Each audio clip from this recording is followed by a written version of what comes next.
The Campi Flegrei is part of our DNA, from Neapolitan DNA. Even Napoli was founded by Cumani, that was a population from Campi Flegrei. So we are from Campi Flegrei as the origin, then Greeks and then Romans. So Campi Flegrei and its Falanghina, and maybe it's the best loved wine for pizza or street foods, mainly. Now we tried the pizza with the rosé, which is the perfect combination for me. Angelo, it's a Michelangelo point of view, of course. Fascinating people with stories to share, fabulous wines and the best local foods to accompany them, and beautiful places to discover and visit. All of this and more on Wine, Food and Travel with me, Marc Millon, on the Italian Wine Podcast. Join me for a new episode every Tuesday. Welcome to Wine, Food and Travel with me, Marc Millon, on Italian Wine Podcast. Today we travel to Naples to meet my guest, Michelangelo Iossa. Michelangelo is an author, journalist, university lecturer, and specialist in digital communications and marketing. Michelangelo is proudly from Naples, and his intimate knowledge of and love for the city will, I'm sure, come through in our conversation. Buongiorno, Michelangelo. Many thanks for being my guest today. How are you?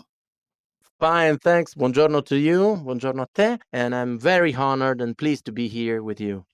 Well, it's very nice to be speaking with you again. We saw each other, I don't know, a month or two ago in Naples, and I really enjoyed spending some time with you, sharing some wine and wonderful food, and also learning about some of the many things you do. You're a man of many talents, and you do many, many different activities. So briefly, can you tell us a little bit about yourself? Are you actually from Naples and live in Naples for most of your life, Michelangelo?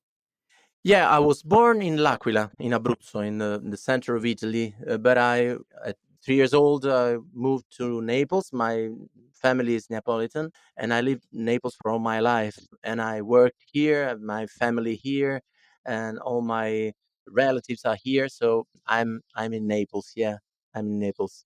And so you studied in Naples. Where did you learn to speak such perfect English? Thank you so much. This is a very special compliment for me. Thank you so much. I always loved English language. Since I was 7 years old, I fell in love with the music of the Beatles.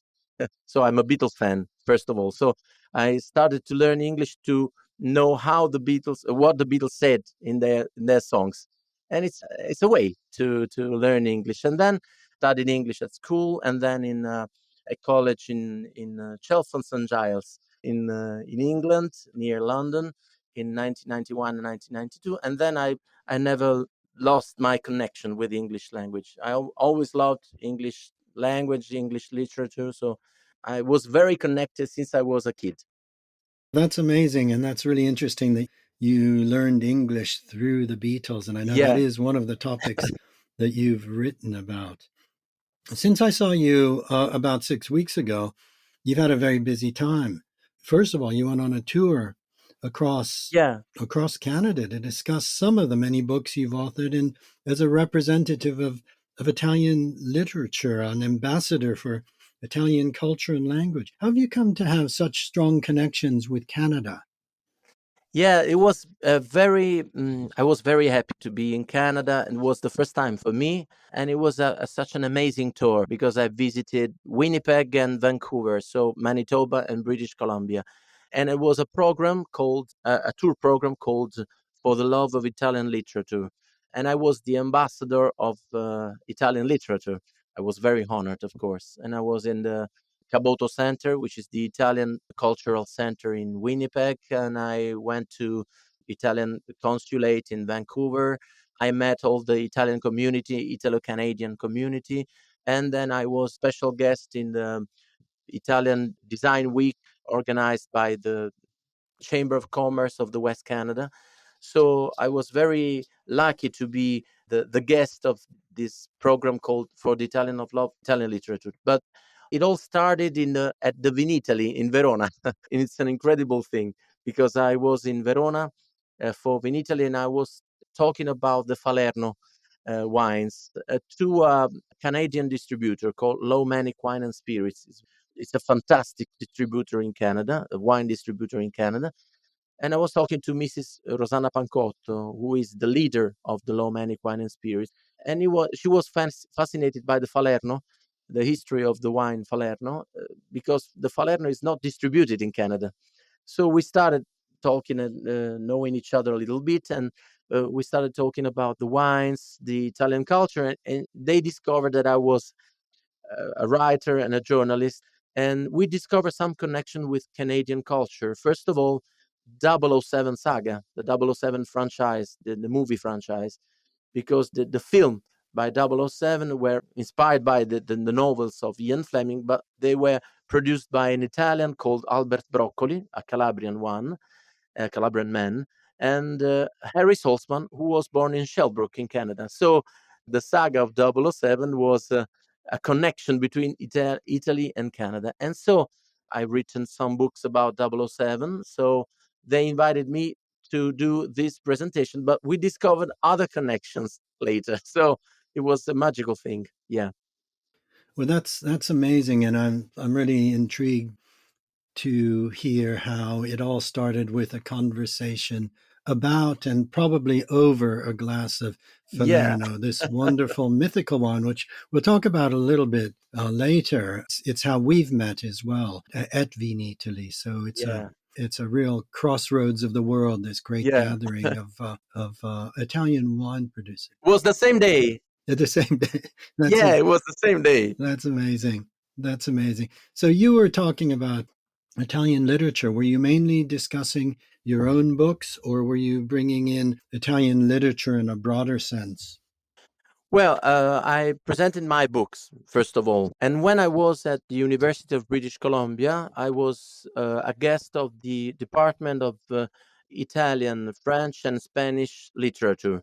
So I talked about the Italian literature of the 20th century, and I talked about myself because the students of Italian literature in Canada were interested to my books, to my career of journalism. And so they asked me things about my life, about my career.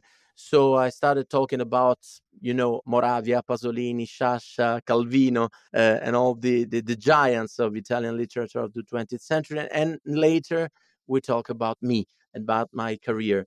Of course, I'm an ant between elephants, of course. I'm a little writer between Moravia and Pasolini and Sciascia, of course, of course.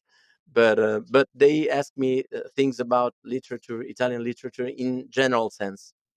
Okay, okay, that's really interesting. And is there a large Italo-Canadian population? I know I've got good friends who are Italian wine ambassadors in Canada, and I know there's a Hmm. great interest in Italian wine and I Yeah, imagine Italian food. yeah. There's a deep connection between Italy and Canada. There are so many immigrants. There were so many immigrants since the, I think, 40s to the 70s. For instance, in Winnipeg, Manitoba, the last wave of immigrants, Italian immigrants, were from 73 or 74, so 50 years ago.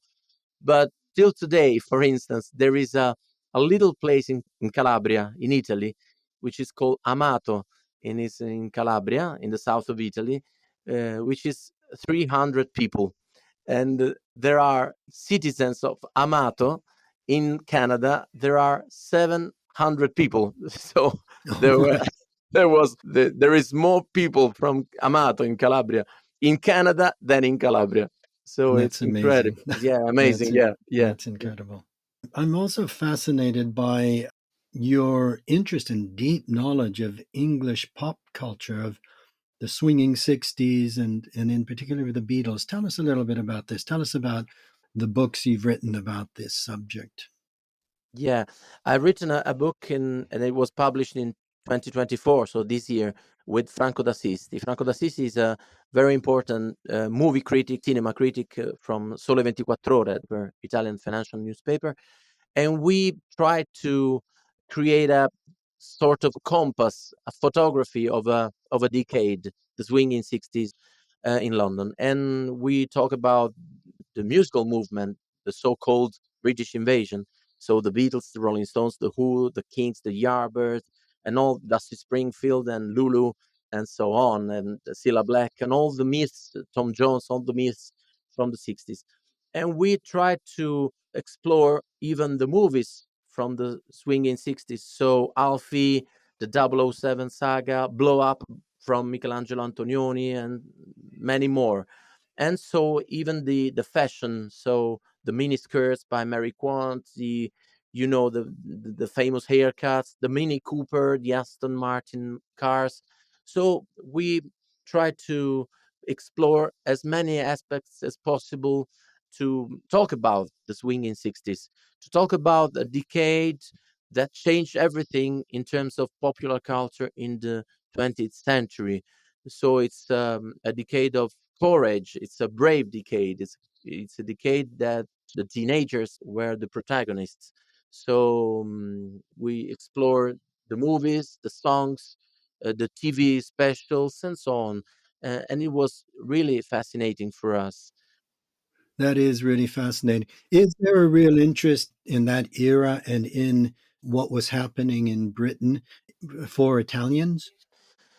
Yeah, it was interesting for the Italians. Two examples for you. One is Michelangelo Antonioni. Michelangelo Antonioni, the very famous director, created one of these most important films, Blow Up, dedicated to the world of the swinging 60s. And the main character of the film is inspired from David Bailey, the famous swinging 60s photographer. And he was Italian. Michelangelo Antonioni was Italian, of course. And another one, Alberto Sordi, very famous Italian actor, directed his first film in London, and it was called Fumo di Londra, London Smoke.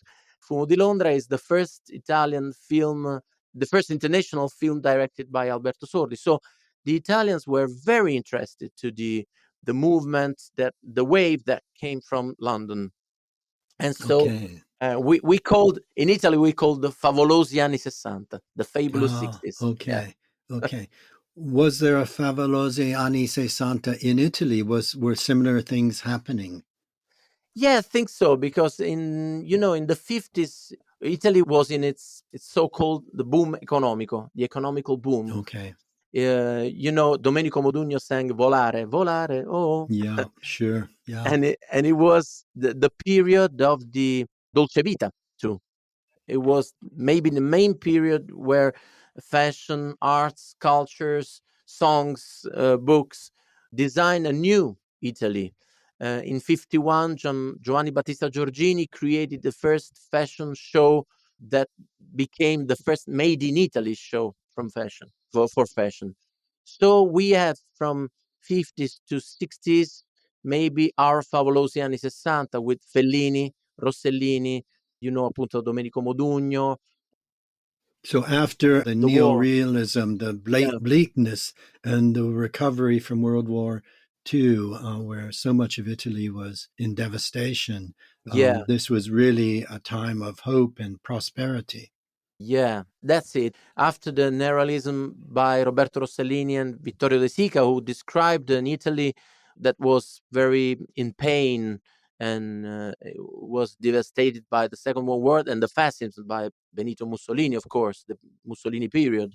So we were very resilient, as you say sometimes. Italian people started to build a new Italy in the 50s Okay. with a new hope.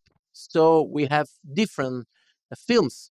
For example, we have the Italian commedia, La Commedia all'Italiana with Dino Risi, Mario Monicelli, new oniric films by Federico Fellini, or the new fantastic films by Sergio Leone and Luchino Visconti. So Okay. Sure. an, a new status for Italy with Marcello Mastroianni and Sofia Loren, new symbols. And it was a very energetic period, very positive period for us. This economic boom also happened in Italian wine, with Yeah, Italian wine being produced and sent around the world and yeah, bringing the joy of Italy, the simple joys of Italian wine, yeah, through names such as Soave, Frascati, Chianti in the straw covered yeah. fiasco. So that was a very interesting period, which obviously changed with the renaissance of modern Italian wine afterwards. But it was during that same period, wasn't it? Yeah, that's the point. because in the same period we have the world famous Chianti, for instance. We have the world famous Fiasco. In many Italian books of the 50s, of the 60s, on the cover there is, the landscape of Tuscany and the Yeah. and the Fiasco on the And the front side. fiasco. Yeah, Yes. or a bicycle. Yeah, or a bicycle. So it's a symbol. It's a symbol. Sure.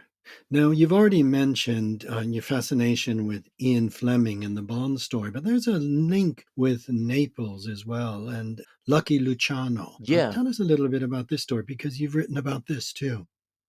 Yeah, there's a moment in history in the 60s, 1960, exactly in 1960, that Naples was in the middle of, of the Mediterranean life. And so Ian Fleming, the creator of 007, of James Bond, was interested to interview Lucky Luciano, who was the last gangster of history and the first mafia director, the first mafia, the main character, main man. And he was interested to interview Lucky Luciano, who was in Naples after his US period. He became a Neapolitan citizen. So Ian Fleming met Lucky Luciano in a hotel in Naples, the Grand Hotel Excelsior, in 1960, in the spring, during the works for the Olympic Games in Rome, because in Rome there was the Olympic Games in 1960, and in the same period Ian Fleming met Lucky Luciano.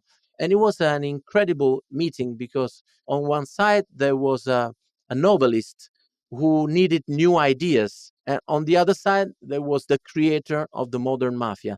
So in 1961, after the interview, Ian Fleming created the Spectre, the organization Yes, yes. who was modeled on the mafia, of Right. course. Amazing. Yeah, it was the inspiration. It was Lucky Yeah, Luciano. Mm. yeah. And, and in 1961, Ian Fleming wrote Thunderball, and the main villain is Emilio Largo, who worked in Naples. So it's an inspiration, of course. Right, Yeah, right. That's fascinating. yeah. And Michelangelo, since we've last met, you've had another book out and you've been on a book tour for your latest title, Storia della Moda Italiana, Sì, which tells the story of Italian fashion from the Rinascimento to Valentino. sì. Tell us a little bit about your fascination with Italian fashion and how important is Italian fashion and made in Italy style to Italian identity across the globe, something you've been exploring in your travels. Well, it's maybe the main identity symbol within the, enogastronomia, within the food and wine. Food, wine, and fashion are the main symbols of Italy in the world. Storia della Moda Italiana is my latest book. I started 3 years ago to write about this book, to do researches about this book, and I talk about the moda italiana, the Italian fashion, starting with the Medioevo, the Middle Age, with Dante and Beatrice, because Dante, to describe Beatrice and her arrival in the Purgatorio in the Divine Comedy, he talks about her clothes, not about herself, about her clothes, how she wore her clothes, their color, their shapes. So it's like a couturier, a stylist who's talking about the clothes. And then I started to focus my attention on some figures like Leonardo da Vinci, or Michelangelo, Raffaello, or in the 19th century, Giovan Battista Giorgini, Valentino, Giorgio Armani, Dolce & Gabbana, Giovanni Versace. They are symbols of our identity. The creation of the fashion is a form of art, is a collective form of art. When we wear a clothes, when we have on ourselves a cloth, we live a form of art, and we are a collective form of art. All the Italians are a collective form of art linked with fashion history, of course. When Giovanni Versace died, the New York Times titles were Gianni Versace is dead, is the modern Leonardo da Vinci. Of course, it's a paradox. It's an image, of course. It's a journalistic image, but it's not so far from the reality. because Gianni Versace is the new dimension of a creator of art.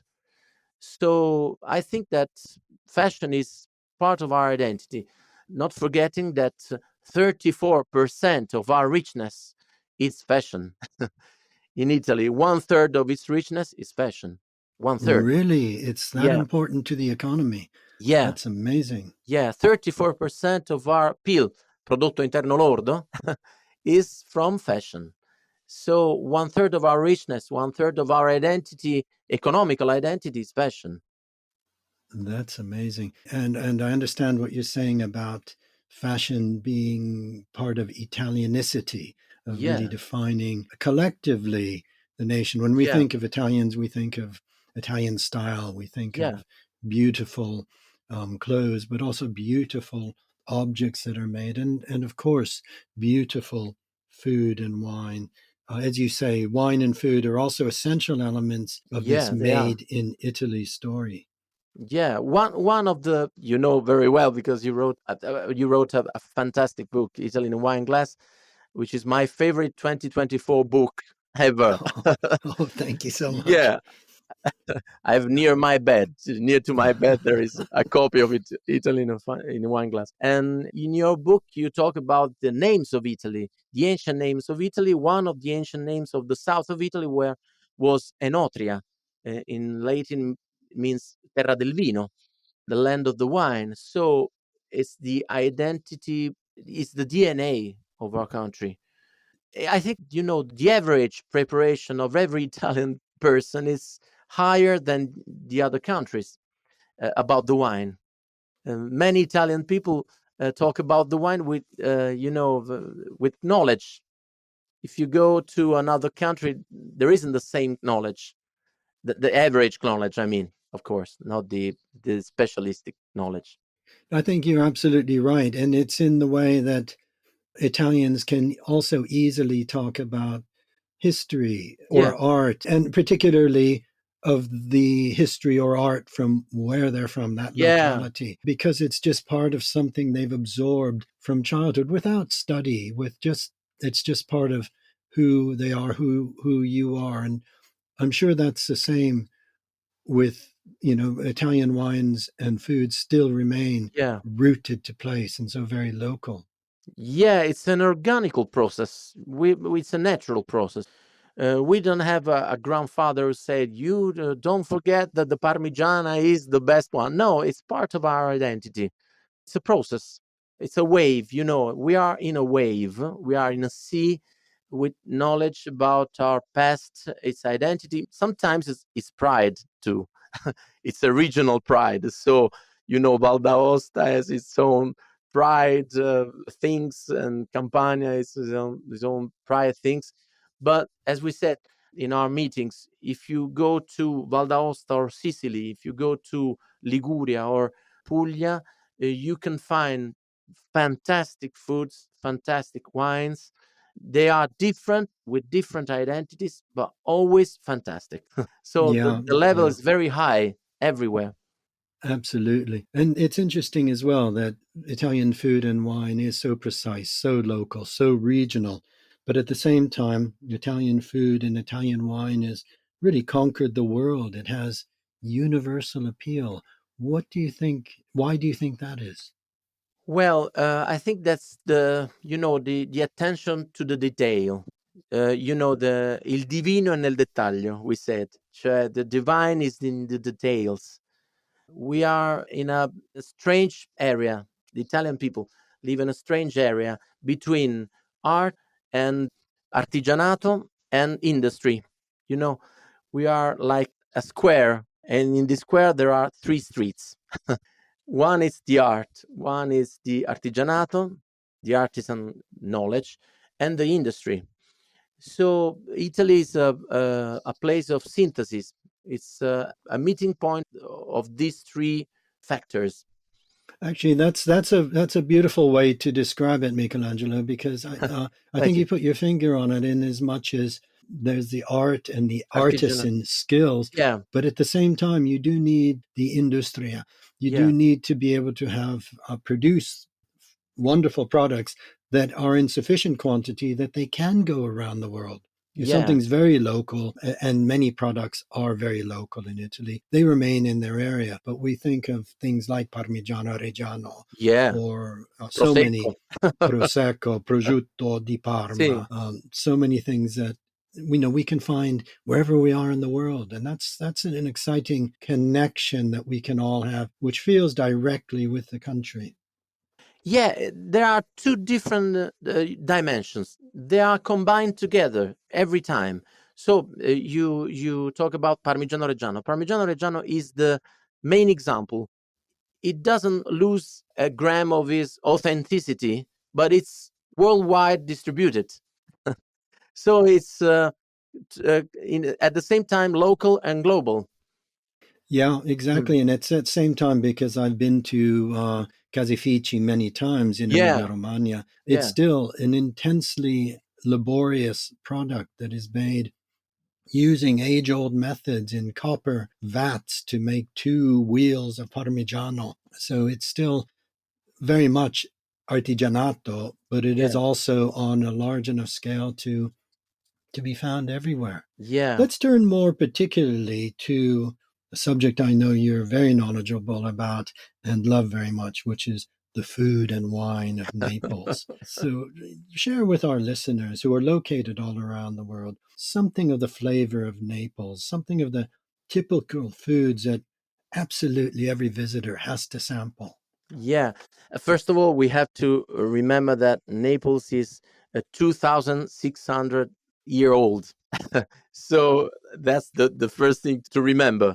So we have a lots of dominations from the Greeks, Romans, Spanish, French, from Angioini to Aragonesi to Borboni to the contemporary period, the Republican period, the monarchy of Savoia. So we had different dominations, and it's the symbol of these dominations is the food, because the food is the synthesis of this domination.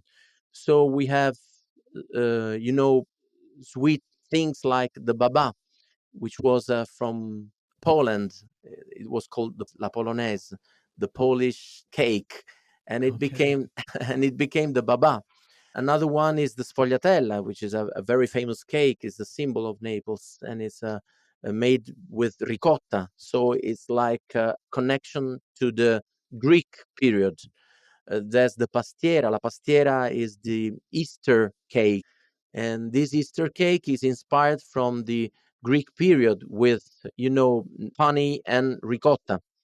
And then we have some parmigiana di melanzane with the melanzane, but Aubergine. yeah, aubergine, but they are worked with the sugo, the tomatoes, and it's a 19th century recipe.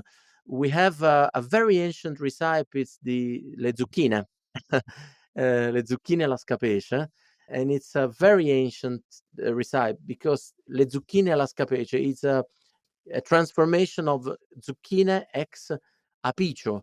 Apicio was a writer from the Roman period, the Roman Empire, Oh, yes, of who, course. who Yes. created the first recipe book, Apicium, Apicio.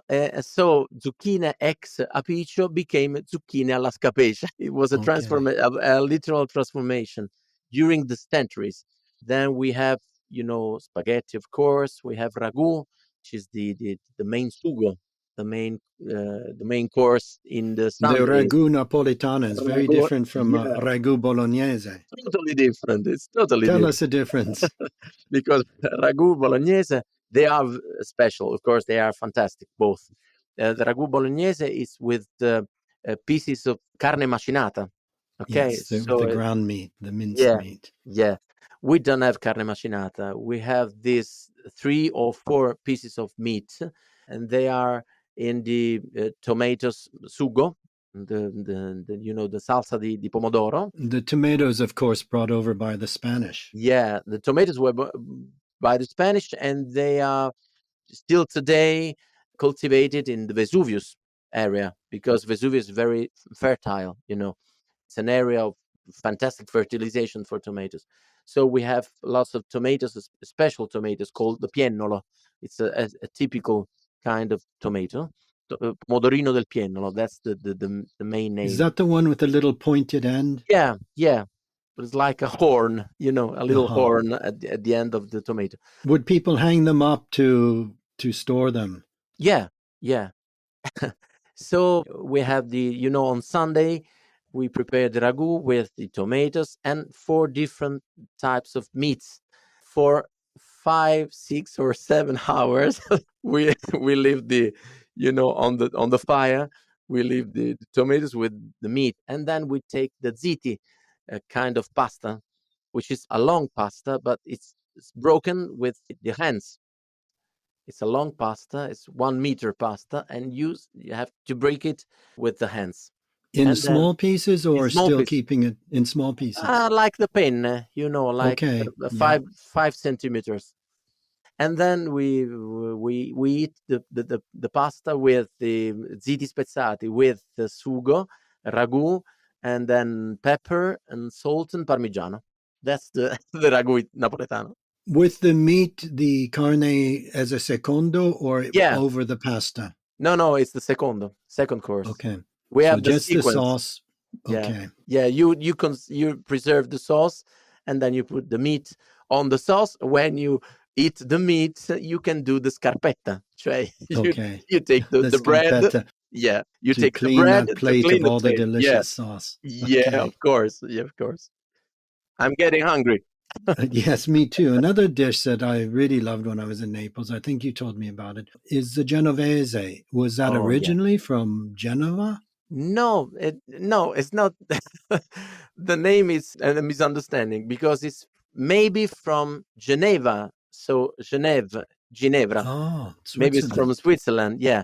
But there are different point of views because there were some boats from Genova, ships from Genova, with Genovese sailors. Okay, and in those boats there were lots of onions, cipolle. So the Genovese is like a ragu, but it's a poor ragu uh, because it doesn't have tomato. It has onions and meat.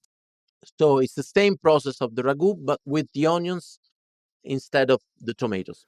Okay, lots of onions that slow cook and become Yeah, very sweet. very sweet, and it's a wonderful.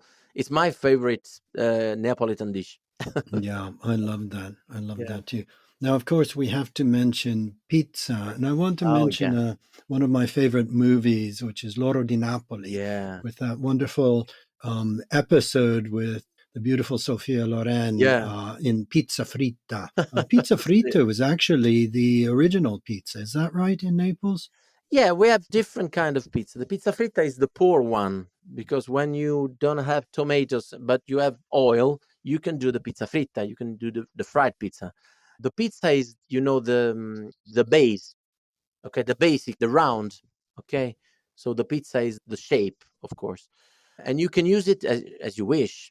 So in the pizza fritta, you can put the ricotta.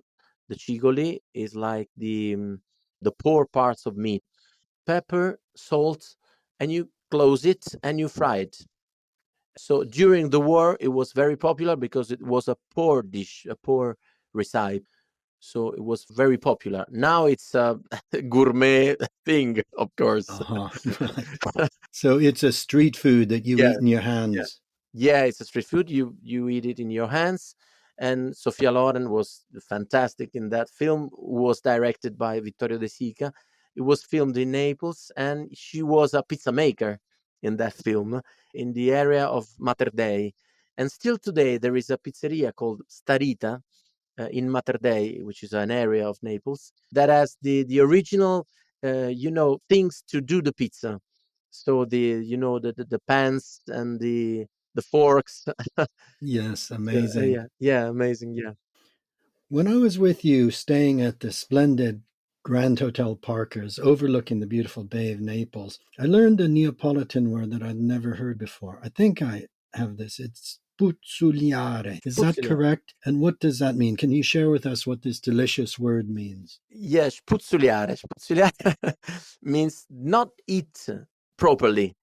You have to eat some little things. So a little bit of Parmigiana di Melanzane, a little bit of ragu, a little bit of bread, a little bit of taralli, a little bit of, I don't know, ricotta, a little bit of mozzarella, little things.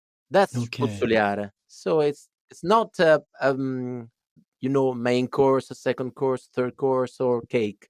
No, you take a little bit like a little bee. You take from different flowers. So little pieces of things. A little nibble and a Yeah, nugget of this, and an equivalent of a sort of Spanish tapas. tapas. Yeah, it's the same things because we have the Bourbonic period. Of course, it's 250 years period of Borboni in Naples. So we recreated the culture of tapas, of course. So spuzzuliare Oh, is of like course. tapas. Yes. Yeah, Yes, that Spanish connection, of yeah, course. yeah. The Spanish Yeah. connection. Yeah. Yeah.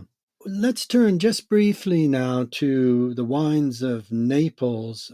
And also, I want to go back to this very special wine we mentioned, the Falerno del Masico, linking it with the Falerno of antiquity.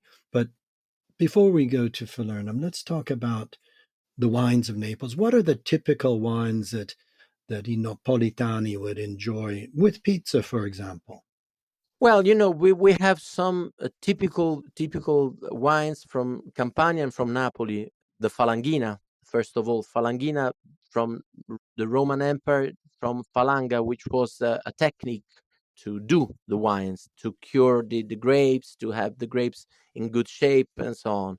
So Falanghina, Fiano di Avellino, Greco di Tufo, even in the name, has this origin from the Greek period, of course.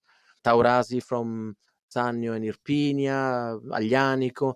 But Neapolitan people eat the pizza with, I think, that the white wines, mainly with the white wines. So mainly with the Falanghina and Greco di From Tufo, the first. Campi Flegrei, then, which Yeah, is yeah. really part of Naples still. Yeah, the Campi Flegrei is part of our DNA, from Neapolitan DNA. Even Napoli was founded by Cumani, that was a population from Campi Flegrei. So we are from Campi Flegrei as the origin, then Greeks and then Romans. So Campi Flegrei and its Falanghina, and maybe it's the best loved wine for pizza or street foods mainly. Now we try the pizza with the rosé, which is the perfect combination for me. Angelo, it's a Michelangelo point of view, of course. Okay. What about Gragnano, which is from the Sorrentine Peninsula? Some people have told me that this light, zesty, sometimes almost sparkling wine, red wine that can be drunk cold, is an ideal wine with pizza. Yeah, I think Toto said it was his yeah. favorite wine with pizza. Bravo, you're a Neapolitan person. You're a Neapolitan citizen now. Totò, who was the most famous actors from Napoli, was a fan of the Gragnano, the Gragnano Frizzante. We called it Gragnano Frizzante. Gragnano is the place where the most famous pasta in the world is created still today. And it's the place where Gragnano wine was born. It was served cold, frizzante, and with the pizza or with the panuozzo. The panuozzo is like a bread with a lot of things inside, and so it's a typical Gragnano bread. And the Gragnano wine is as a very joyous wine. It's very allegro, you know, so it's Yeah, very yeah, joyful. yes. So it's a simple wine, but it's perfect for pizza. And in the 60s and the 70s till the 80s, it was the main wine for pizza, the main wine. Then it was a little bit forgotten because the beer, started to be linked with pizza. Today we eat the pizza with different things, with beer, with Gragnano, with Coca-Cola, with rosé, with Falanghina. So now it's a versatile dish, the pizza. I prefer with the rosé, for me, Okay, from my point of view. okay, okay. And let's just finally talk about this wonderful story of Falernum, this wine that was the most famous wine in antiquity, that all the great writers from Pliny to Virgil to Martial to Horace wrote about. A wine that was found on the lists, a wine list in a tavern in Pompeii as the most prestigious wine of the Romans. This has been rediscovered by the Avallone family. Mhm. Yeah, it was the first DOP of the of the whole world. It was the first crew of the whole world. It was the main wine for emperors, for Caesar's period. It was a gift of love from Marcantonio to Cleopatra, when the Romans had a partnership with the Egyptian pharaohs and with Cleopatra. Marcantonio, as a gift of love, gave to Cleopatra the Falerno wine. And the Falerno was combined with different things, with water, with honey, with fruits. There were different levels of Falerno. The most important one was the absolute Falerno, who was drunk by the Caesars. Julius Caesar drank the Falerno wine, only the Falerno wine made in amphora. So it was the most prestigious wine of all the antiquity period, of all the Roman Empire, till the Middle Age. It's the gold medal wine. It's the gold medal wine, and it was dead in the 20th century. Till the 50s, there were no more Falernum in Campania. And there was a lawyer, Francesco Avallone. You interviewed his son, Salvatore, recently in August in your wine podcast. And Francesco Avallone, a lawyer with a great passion for the Roman Empire history, rediscovered the perfect soil to recreate the Falerno wine, and he rediscovered the territoire, the terroir in Falerno del Massico, in Campania, between Campania and Lazio, and he recreate the vineyards for the Falernum. And so he founded in 1965, he founded Villa Matilde Avallone, and still today, the main wine of Villa Matilde Avallone is the Falerno del Massico, of course. It's a wonderful story, and Yeah, wonderful wines being produced now by the Avallone family yeah, that really are fitting heirs to this greatest wine, the Roman Empire. These are wines that are, of course, winning the highest awards and accolades. yeah, it is. Michelangelo, you've taken us on a wonderful, wonderful visit to Naples in our brief conversation today, as well as taken us with you on your travels as you've taken Italian culture around Canada recently. I know you launched your book on fashion in the Arena di Verona, an amazing Roman amphitheater in Verona. It's been a real pleasure meeting you again. I do hope that we'll have a chance to get together over a glass of that Villa Matilde Avallone Falerno wine again Why very not? Why soon. not? Yeah, it will be a But, pleasure for me. thank you so much for being our guest today. It's been a real pleasure. Thank you so much, Mark. I'd be very honored. I'm very honored to be interviewed by you, and I'm a fan of your Italian wine podcast. So that's great Thank for you. me. Thank you so much. Ok, buon Natale, ci vediamo presto, spero. Grazie, buon Natale anche a te. A presto. A presto, ciao. We hope today's episode of Wine, Food and Travel with me, Marc Millon, on the Italian Wine Podcast has transported you to somewhere special. Please remember to like, share, and subscribe wherever you get your pods. Likewise, you can visit us at italianwinepodcast.com. Until next time, chin chin.